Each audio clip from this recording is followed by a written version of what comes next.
Hello, welcome to Commerce Close Up. I'm your host, Dr. John Ballotti. I'm the Director of Speech Communication at Texas A&M University, Commerce, and I also happen to be the Mayor of Commerce. Today's program will be discussing commerce, the City of Commerce. I have with me as guests today our City Manager, Mark Clayton, Tourism and Events Coordinator, Sherry Johnson, and the new Code Enforcement Officer, Chip Matthews. I want to start the program today with Mark Clayton. Mark, it's the time of year, and I've been approached a number of times, and I believe you have too, mosquitoes. And the last couple of years, there's been the state, I think, has gotten a little bit more involved in city management of mosquitoes and maintenance like that. Can you tell us a little bit about the Mosquito Management Program in Commerce? I'd be glad to, Mayor. Thank you for having me today. The strategy has changed somewhat on the old school method of controlling mosquitoes. You know, back in several years ago, up until recently, in the last 2 or 3 years, the process involved spraying, just widespread spraying throughout town, different sections of town spraying for mosquitoes. 2 or 3 years ago, the state recommended that you go to a different technique, which is more setting up traps in different sections of your town and actually trapping the mosquitoes, sending them to state labs and having them tested for diseases, West Nile or any other disease. And if you came back with a positive test, then you directed your spraying to that area. It seemed to be more effective, it's definitely more cost effective, and it seemed to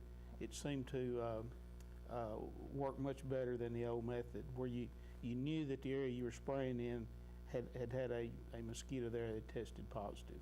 So it's kind of a don't spray until we find something. The questions I get, and I'm sure you get the phone calls too, are, well, I've seen a mosquito in my yard, we want to get sprayed. I see a mosquito in my yard, I want to get sprayed. However, there's probably an equal number of environmentalist type people that don't like to spray at all because of that. That's absolutely correct. We usually have as many people that don't want us to spray as want us to spray.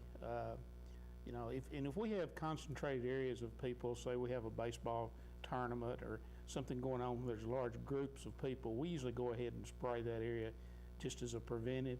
But the neighborhood spraying is relegated to just if we found a positive test. And quite honestly, I would recommend citizens using the tikis, the citronellas. I think that works better. It tends, because if you spray, you're going to make them leave right then. They're going to come right back usually. So.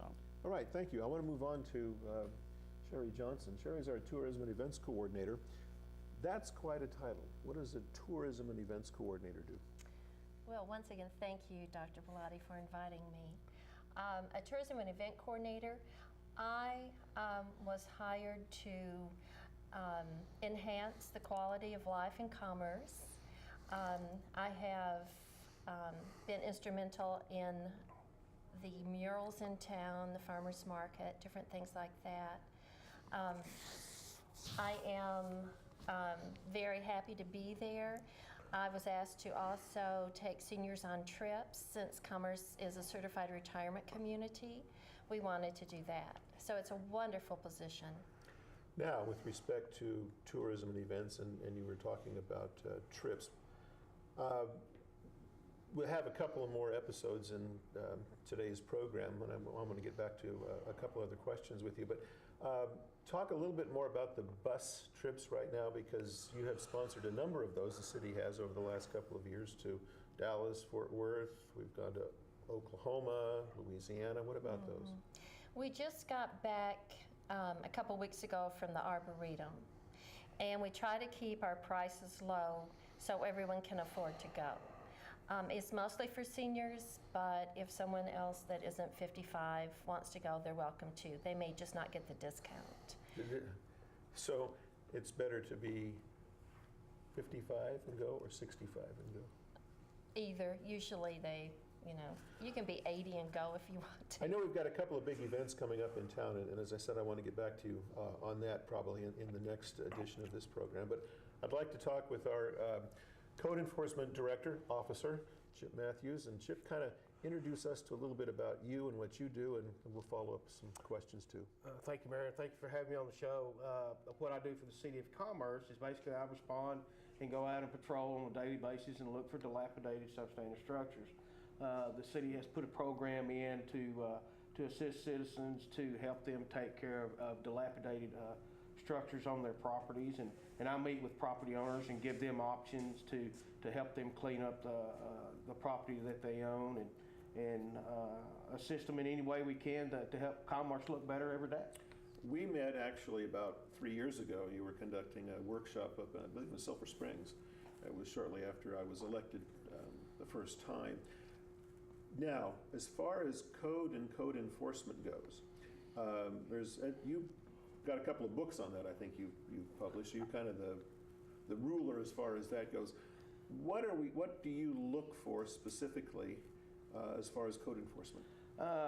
Life, health, safety conditions, anything that would actually draw your attention that could be injurious to an individual walking down the street, or a vacant or substandard structure that's unsecured, and investigating those and getting those violations removed in a quick, safe manner that's both affordable for the taxpayer and for the property owner.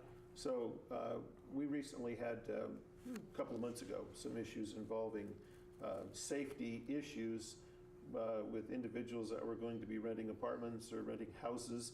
And I know this is a little bit more than we have time to complete in this particular segment, and we'll come back to it. But what does that involve?